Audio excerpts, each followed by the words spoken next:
May isa na namang malungkot na nangyari sa isa nating kababayan na kasambahay sa Kuwait na daw at natagpuan sa pinto ng isang closet na gamit yung isang jacket noong September 8, 2024 bandang alas 8:30 ng gabi sa bahay ng nanay ng kanyang employer.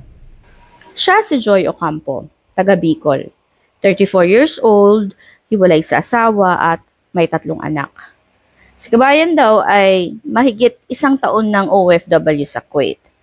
At ayon sa kasamahan ni Joy, regular daw silang inahatid ng amo nila dun sa bahay ng nanay nito kapag may mga importante silang inaayos, mapapersonal man or business related. Kaya sanay na sila doon. Yung kasamahan niya na ito ay yung yaya ng anak ng amo nila.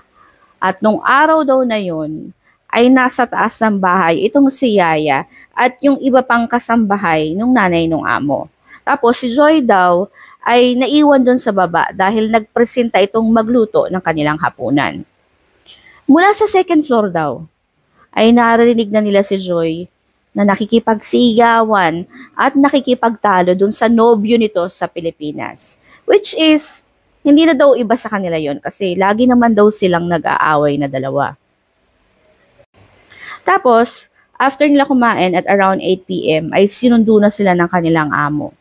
Nasa sasakyan na daw silang lahat pero si Joy ay hindi pa lumalabas ng bahay. Kaya pinuntahan na siya nung yaya para i-check kung ano pa yung ginagawa nito. Pagpunta daw ni Yaya sa kusina, wala dun si Joy. At kahit anong tawag niya ay hindi nasagot ito. Nung pagpasok daw niya sa isang kwarto, doon niya nakita si Joy na sa pinto ng isang aparador.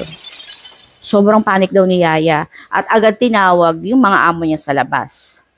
Lahat nagulat sa nangyari at nag-atubili naman daw yung employer nila na tumawag ng pulis at ambulansya pero wala na. Dead on arrival na. At ang cause of death ay idiniklarang. May nagbigay din sa akin ng info na isang kaibigan ni Joy. Kumain ka ng sitaw para matuto kang bumitaw sa taong ang mahal ay hindi ikaw. At sinasabi na kaya daw nagawa ng kaibigan niya ito ay dahil sa sobrang depression doon sa boyfriend nito. Kasi nga daw sa tuwing sinisingil ni Joy, doon sa perang hiniram ng lalaki, ay walang ginawa ito kundi awayin siya.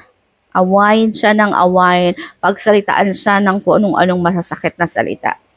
At may mga ebidensya din daw sila ng last convo nung dalawa na i-forward ni Joy dun sa matalik nilang kaibigan. Kasi nga, sobrang depressed na siya, sobrang lungkot na niya at gusto niyang maglabas ng sama ng loob.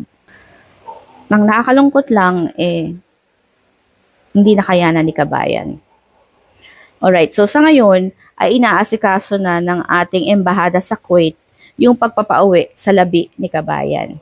Pero, ang gusto ng pamilya ng namayapa ay number 1, ipatulfo yung boyfriend. 2, ibalik din ito yung perang hiniram niya at ang huli ay managot ito doon sa stress at depression na idinulot niya kay Joy na naging sanhi ng pagkamatay nito. May you rest in peace, kabayan.